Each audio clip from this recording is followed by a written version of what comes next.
Benjamin Franklin once said that beer is proof that God loves us and wants us to be happy.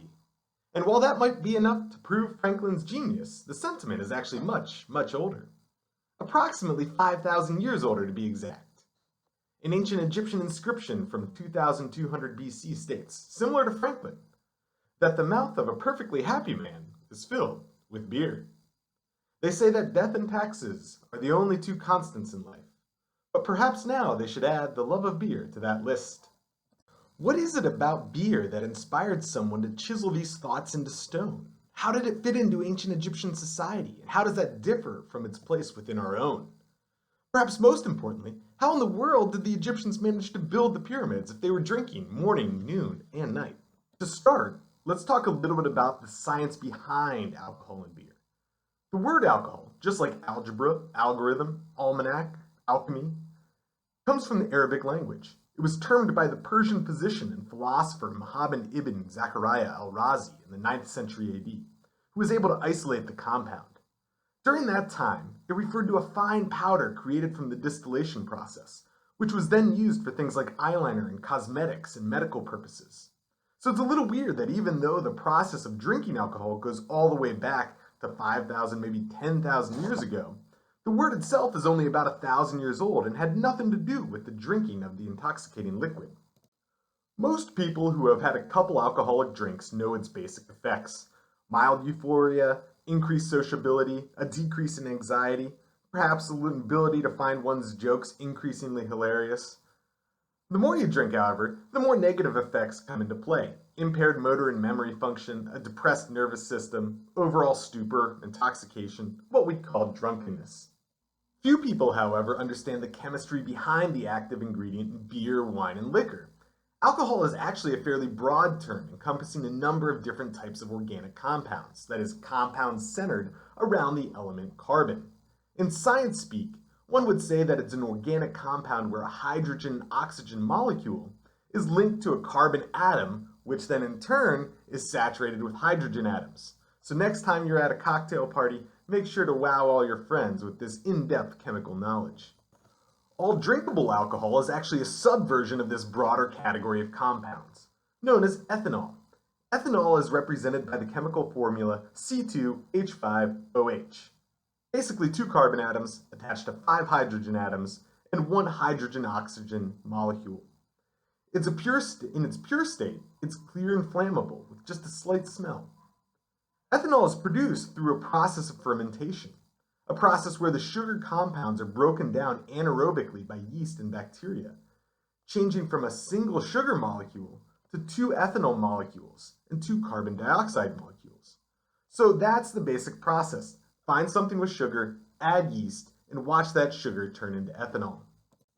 But how does this ethanol compound actually make you think you're a better dancer, or more likely to approach the guy or girl at the end of the bar? Once in the bloodstream and in the brain, ethanol compounds bind to 2 different types of receptors, one that inhibits behavior and one that deals with alertness and memory. Once these are blocked, you feel like you're more relaxed and more sociable, but eventually more tired and more forgetful.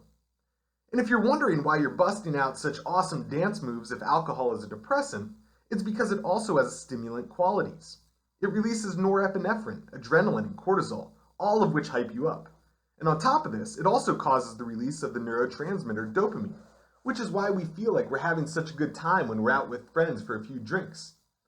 Eventually, once the alcohol crosses the blood-brain barrier, it starts affecting our basic functions. This is why stumbling home from the bar becomes an actual thing. So to summarize, alcohol does what it does because it blocks some receptors, those that inhibit behavior and make you alert, and releases chemicals like adrenaline and dopamine. So next time you consider busting out an awesome dance move at the bar, consider whether you really want to do this or whether it's simply the norepinephrine talking. Now that we've got a grasp on what alcohol actually is, let's get back, way back, to the land of ancient Egypt. It's hard to overstate the role that beer played in ancient Egyptian society. Whereas we might go out for a beer after work, ancient Egyptians were just given beer just for doing their work. That's right, they were paid in beer. And you didn't need to present an ID, real or fake, to get a pint. Men, women, and even children all drank beer because it was considered a prime source of nutrients. And because it had a lower alcohol content than most of our beers today, its detrimental effects were less pronounced, hence the building of the pyramids. While ancient Egyptians may have developed a reputation for being some of the best brewers in the ancient world, they can't quite lay claim to being the earliest of the ale makers. That honor would belong to the Sumerians. The Sumerian culture arose in Mesopotamia, the land between the Tigris and Euphrates rivers, shortly before 3000 BC. It's generally considered the first of the major Near Eastern civilizations, the Akkadians, Babylonians, and Assyrians soon to follow. Chemical evidence for beer, drawn from the archaeological remains of ceramic vessels, dates back over 5,000 years in Mesopotamia, and these remains are corroborated by the historical record. Depictions of people drinking a beverage, presumably beer, through straws date back equally as far. And while this might seem like a shaky suggestion, the straws are actually quite important. Because the beer was unfiltered, barley hulls and other debris would have gathered on the liquid surface, so the straws help the drinker bypass that mess and get to the good stuff. Writing several thousand years later, the Greek author Xenophon sums up the situation in his work called the Anabasis. There were stores within of wheat and barley and vegetables, and wine made from barley in great big bowls. The grains of barley malt lay floating in the beverage up to the lip of the vessel, and reeds lay in them, some longer, some shorter, without joints. When you were thirsty, you must take one of these into your mouth and suck. The beverage without admixture of water was very strong, and of a delicious flavor to certain palates, but the taste must be acquired. We have economic evidence in the form of receipts for beer as well, but these receipts aren't your normal type that you get for buying some Coors Light at the store. Instead, they're actually more like pay slips. Workers were often paid in beer, and here we can see examples of the receipts they were given for the beer rations they received in exchange for their labor.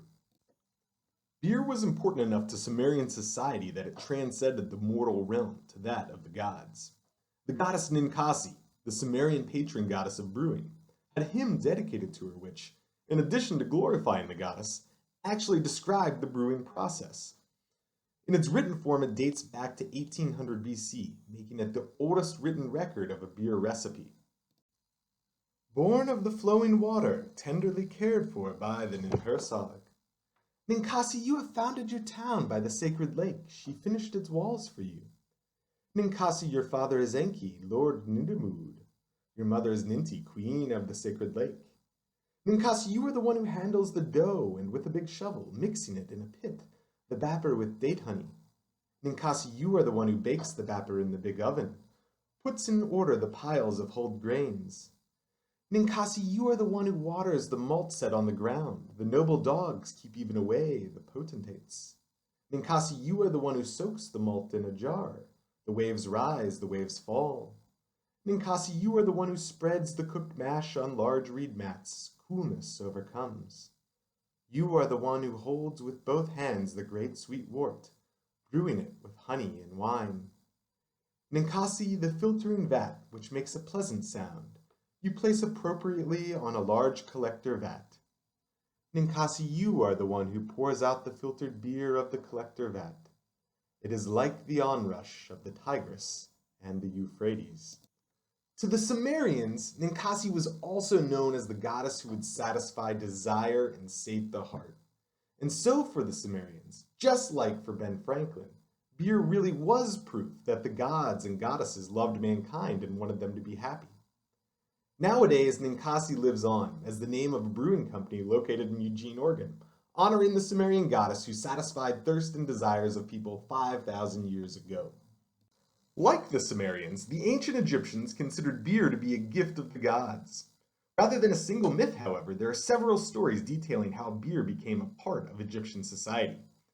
In the most simple, and perhaps indicating the very first introduction of beer, the god Osiris gave humans the gifts of culture and agriculture, and in doing so taught them how to make beer.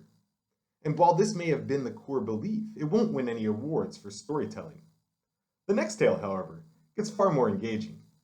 The story comes from a text known as the Destruction of Mankind. And in this text, the god Ra is totally sick of people acting like idiots, not respecting the gods, or each other, or the earth. And as a punishment, he sends Sekhmet, the warrior lioness goddess, to terrorize the people. She goes from town to town, ripping people apart and drinking their blood. And eventually the gods realize that this will be a problem because nobody's going to be left to worship them. So they go out and try to get Sekhmet to stop. This is easier said than done, though. She's too good at rampaging about and tearing people to shreds. The gods finally cook up a plan and leave her a giant bowl of beer, brewed red the color of blood. And they leave it in the town of Dendera, right in the path where she's headed next. Now, as she drinks the beer, thinking it's the blood of helpless humans, she becomes drunk and tired and eventually passes out for 3 days. When she wakes up, she's no longer the warrior goddess, but instead the cow goddess Hathor, the warm and loving friend of the people. A third story tells of the relationship between the sun god Ra and his daughter Hathor. Ra always lusted after Hathor. Mythology is pretty weird here, guys. And when she drank the intoxicating liquid, she would lose her inhibitions and become the goddess of love, lust, joy, singing, dancing, and laughter, much like Ninkasi of the Sumerians. The Egyptians celebrated these goddesses and the mythology surrounding them in a series of festivals, the most beer-centric of which was the Tek festival, or festival of drunkenness, where music and dancing and sexuality were combined with heavy beer drinking. The goddesses Sekhmet, Hathor, and Bastet all had festivals with heavy beer drinking components. Yet it was the goddess Tianenet who was the official Egyptian goddess of beer. Archaeological evidence for beer in Egypt goes all the way back to the pre-dynastic period at the sites of Hierakonpolis and Abydos, where conical vats have been preserved along with the residue of cereal grains and surroundings of charring and ash. It's this combination of heating and grains that suggests the fermentation process and thus the presence of a beer-making facility. In these earliest days, beer was brewed by women in the home, which is evidenced by small statuettes of women grinding grain and sifting flour and churning the beer. The general Egyptian term for beer was heket. Later, it shifted from a personal domestic task to a full-blown state-run industry, which issued official brewing licenses to those allowed to participate. It also became more specialized, with other terms like tenemu and ka'amet, signaling different types of beer. And at least 8 in total were evidenced in the ancient Egyptian record. And although we have terms like sweet beer to designate some of these different varieties, it's really tough to tell what exactly these entailed. Our evidence for brewing in the Middle Kingdom is especially strong because of the numerous wooden models that show people engaged in the brewing process. These were often accompanied by tomb paintings, and from these sources of evidence, combined with microscopic studies of the residues, we can get a fairly good sense for how the brewing process worked. It began with 2 sets of grain. One was sprouted, the other was boiled. And then these grains were combined, mixed together, so that the enzymes from the sprouted grain help turn the starch of the boiled grain into sugar. So that's step 1, turning starch into sugar. After this process of turning starch into sugar, the mixture was likely strained and yeast and lactic acid bacteria were added in order to turn those sugars into alcohol. Now, some scholars have suggested that Egyptian beer was supplemented with other things like dates and honey to add sweetness. The modern residue analysis suggests it's a little bit more simple, simply cereal, yeast, and water. In all likelihood, there was probably examples of both going on in the ancient world. In addition to being religious and nutritious, ancient Egyptian beer played a key role in the economy.